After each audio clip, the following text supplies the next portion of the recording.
So గొబ్బెమ్మలు అంటే అసలు ఏంటి? ఎందుకు పెడతారు బయట అనేది చూద్దాం. మనకి ధనుర్మాసం అంతా పెడతారనమాట గొబ్బెమ్మలు. దీనికేంటంటే వెనకాతల మనకి మన హెరిటేజ్ కానీ, మన సాంప్రదాయం గానీ మనం చూసామంటే అలాగే ధనుర్మాసం మొత్తం అనమాట గోదాదేవికి మనం అంకితం చేస్తాము. అలాగే పాసురాలు కూడా పాడుకుంటూ ఉంటారు. ఈ గొబ్బెమ్మలు ఏంటంటే ఫస్ట్ మనం ఏంటంటే కృష్ణుడు దాని చుట్టూ ఉన్న గోపికలు, యూజువల్‌గా అది గోపికలనే అనుకుంటాం అనమాట. అలాగే మనం ఒకటి పెద్దది చేసి మిగతావన్నీ చిన్నవి చేస్తారు గొబ్బెమ్మలు. అసలు గొబ్బెమ్మలు అంటే ఏంటంటే మనకి ఆవు పేడ నీళ్లు కలిపి చేసుకుని తట్ట చేసి దాన్ని పెట్టి దాని మీద ముగ్గులేసి దాని మీద ముగ్గులు 3 లైన్స్ వేస్తారు. అలాగే మనకి ఏంటంటే పంకిన్ ఫ్లవర్ అనేది పెడతాం అనమాట. పంకిన్ ఫ్లవర్ కానీ లేకపోతే మనకి బంతిపూలు కానీ పెడతారు. ఎందుకని ఇవి పెడతారంటే దీని మీద పసుపు కుంకాలు కూడా వేస్తాం. మన ఇక్కడ గమనించవలసింది ఏంటంటే దీని మీద పసుపు కుంకం అలాగే మనకి ముగ్గు అనేది మనం బయట కూడా వేసుకుంటాం. ఈ పువ్వులు అనేవి ఇవి 3 ఏంటంటే మనం పూజకి వాడే వస్తువులే. కానీ ఎందుకు ముగ్గు పైన పెడతామో ఈ గొబ్బెమ్మలు కూడా అంత దైవత్వం ఉంటుంది అని గోపికలు అలాగే మనకి బ్లెస్సింగ్స్ ఇస్తారు అని చెప్పడానికే మన గొబ్బెమ్మలు కూడా పెడుతూ ఉంటాం అనమాట. అలాగే ఈ పువ్వులు 2 పంకిన్ ఫ్లవర్స్ కానీ మనకి బంతి పువ్వులు కానీ ఎక్కువ మనం ఏంటంటే పూజకి వాడడం. ఇదంతా ఎందుకు చేస్తున్నాం అంటే బయట వేసుకుంటాం కనుక, వాకిట్లో వేసుకుంటాం కనుక మనకి ఏంటంటే అందరూ తొక్కుతారు. అదేంటంటే ఎవరు తొక్కుతారు, మనం కాపలా కాయలేం కదా. సో ఎవరు తొక్కుతారు ఏంటని తెలియదు. కానీ ఇవి గొబ్బెమ్మలను కూడా మన ఇంట్లో పూజ చేసి బయట పెడతారనమాట. పెట్టి ఒక పెద్ద గొబ్బెమ్మను చేసి అదే కృష్ణుడు చుట్టూ గోపికలు అనుకోవచ్చు. అలాగే ఏంటంటే సన్ గాడ్ అంటే ఏంటంటే ఈ సంక్రాంతి మొత్తం అంతా సన్ గాడ్ గురించే, అంటే సూర్యభగవానుడి గురించే కదా. సో సూర్యుడు దాని చుట్టూ ఉన్న ప్లానెట్స్ అన్నమాట, గ్రహాలు అని చెప్పడానికి అనమాట.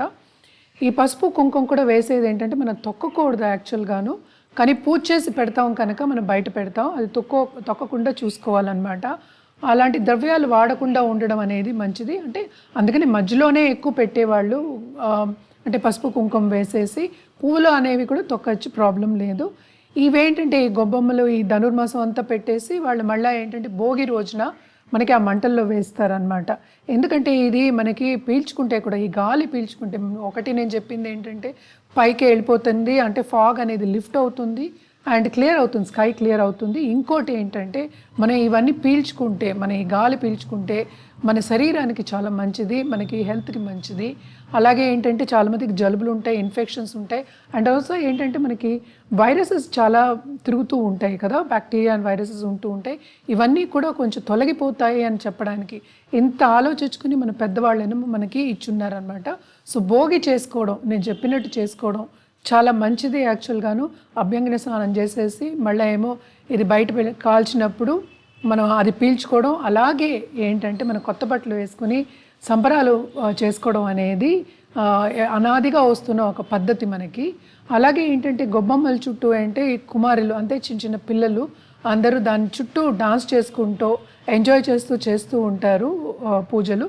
ఎందుకు చేస్తారు అంటే మంచి హస్బెండ్ కావాలి, లైఫ్ బాగుండాలి, వాళ్ళకి బ్లెస్సింగ్స్ రావాలి అని చేసుకుంటూ ఉంటారు. మనకి ఇంకోటి ఏంటంటే ముఖ్యమైన విషయం మనకి తెలుసు, అలాగే మనకి గోవుల్ని మనం చాలా బాగా చూసుకునే వాళ్ళం. హిందుత్వంలో కూడా చాలా మంచిది ఉంది, మనం గోమాత అంటాము. అందులో గోమాత దగ్గర నుంచి వచ్చిన ఇది పిడకలు అనుకుందాం కాసేపు. ఇదంతా మనం గొబ్బెమ్మలు చేసి పెట్టుకోవడం ఏంటంటే అన్ని బ్లెస్సింగ్స్ మనకు కావాలి. ఎందుకంటే ముందు పాడి పంటలు అని చెప్పుకునేవాళ్ళం, అదే మనకి సంపద అనమాట. ఇవన్నీ చేసేది ఎందుకంటే మనకి సంపద రావడానికే చేస్తాం అనమాట. సంపద రావడానికి కాదు, సంపదను ఎంజాయ్ చేయాలి, సంపద రావాలి, అలాగే సంపదని కూడా ఎంజాయ్ చేయాలి అనడానికి మనం చేస్తూ ఉంటాం ఈ ఫెస్టివల్స్ అన్నీను.